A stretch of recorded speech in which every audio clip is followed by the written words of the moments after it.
République démocratique du Congo, la route nationale 2, axe stratégique reliant Goma aux autres villes de l'est du pays et à l'Ouganda, a été le théâtre de violents combats jeudi, opposant les forces armées aux rebelles du M23.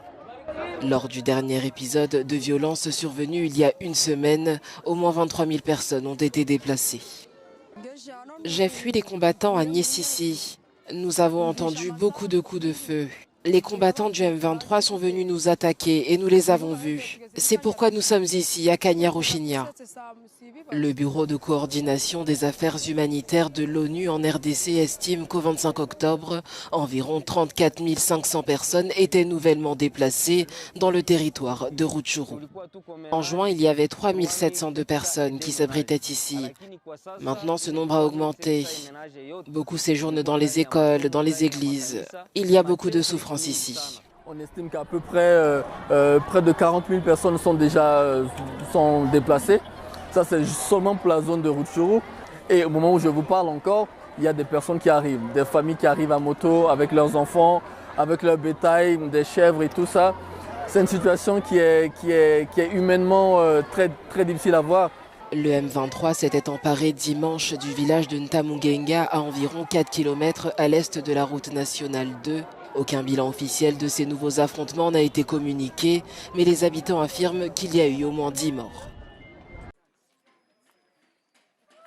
La ministre ougandaise de la Santé a inauguré une nouvelle unité de traitement d'Ebola dans la ville de Mubende, épicentre de l'épidémie, alors que le nombre de cas confirmés continue d'augmenter. Selon les chiffres publiés la semaine dernière par l'OMS, le nombre de cas dus à l'épidémie déclaré fin septembre s'élève désormais à 44.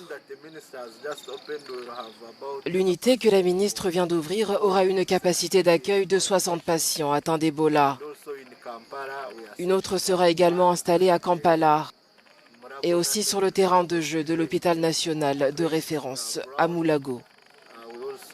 Un service d'isolement est déjà opérationnel à Entebbe. Au cours des dernières 48 heures, 14 cas ont été confirmés à Kampala, dont 9 cas contacts d'un décès survenu à Kassanda, l'un des deux districts au cœur de l'épidémie, selon Jane Ruth-Sasenk, la ministre de la Santé. La situation dans l'autre centre est qu'il est plein à craquer, principalement avec les cas qui arrivent de Kansanga. Nous devons donc évaluer les unités de santé mentale pour pouvoir accueillir certains patients atteints du virus Ebola.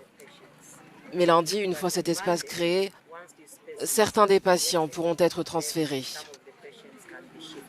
La souche qui circule actuellement en Ouganda est connue sous le nom de virus Ebola soudanais, pour lequel il n'existe encore aucun vaccin. L'OMS a déclaré que des essais cliniques pour la combattre pourraient commencer dans les semaines à venir.